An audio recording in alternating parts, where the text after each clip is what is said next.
Procès du meurtre de la jeune fille au père Sophie Lyonnais, les revirements de Wism Medouni. La jeune fille au père a vécu une longue descente aux enfers, dans une atmosphère de plus en plus paranoïaque et hystérique. L'obsession du couple tournait autour de Marc Walton, ancien compagnon de Sabrina Kouidé. Selon eux, l'homme était un pédophile, et tous deux l'accusaient de violer ses deux enfants. Lire aussi.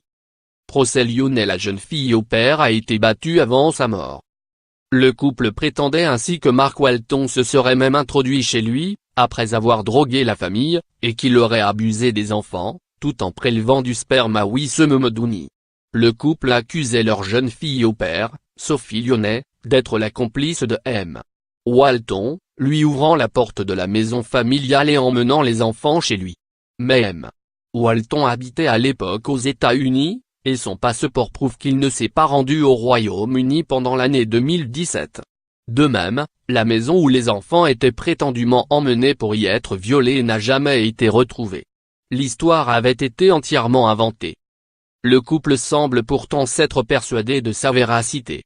Sabrina Kouidé a été la première à en parler, elle qui était obsédée par son ancien amant et qui en parlait presque quotidiennement depuis des années. Progressivement, elle a réussi à convaincre Wism Medouni. Ensemble, ils ont extirpé des aveux à Sophie Lyonnais, qu'ils ont filmés.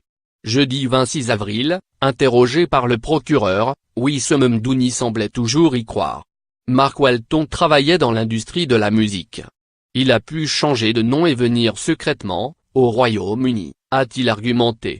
Selon lui, les révélations de Sophie Lyonnais lors de ses aveux filmés étaient gravissimes. Lire aussi. Meurtre d'une jeune fille au père à Londres. J'aurais dû lui acheter un billet et la renvoyer chez elle. La défense de Wism Medouni tente de le présenter comme quelqu'un de faible, manipulé par sa compagne. L'homme a affirmé n'avoir jamais frappé Sophie Lyonnais, et n'avoir pas participé au meurtre, dont sa compagne serait la seule responsable. Selon son récit du drame, sa compagne l'aurait réveillé alors que le corps sans vie de la jeune fille au père gisait dans la salle de bain. Wism Medouni reconnaît qu'après avoir tenté pendant 1 heure de la ranimer, il a caché le cadavre et a tenté de le brûler. Jeudi, le procureur a mis à mal cette ligne de défense. Le magistrat a notamment mis en avant les différentes versions présentées par Wism Medouni aux enquêteurs. En janvier, l'homme avait ainsi d'abord déposé un premier témoignage dans lequel il décrivait la mort de la jeune fille au père comme un accident. Selon lui, lors d'un interrogatoire de Sophie Lyonnais mené dans la baignoire, celle-ci se serait cognée la tête contre le carrelage. Lire aussi.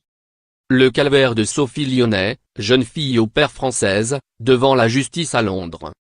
Mais Wism Medouni a ensuite changé de version, parlant d'une perte complète de contrôle de sa part, ce qui permettrait de requalifier le meurtre d'homicide involontaire.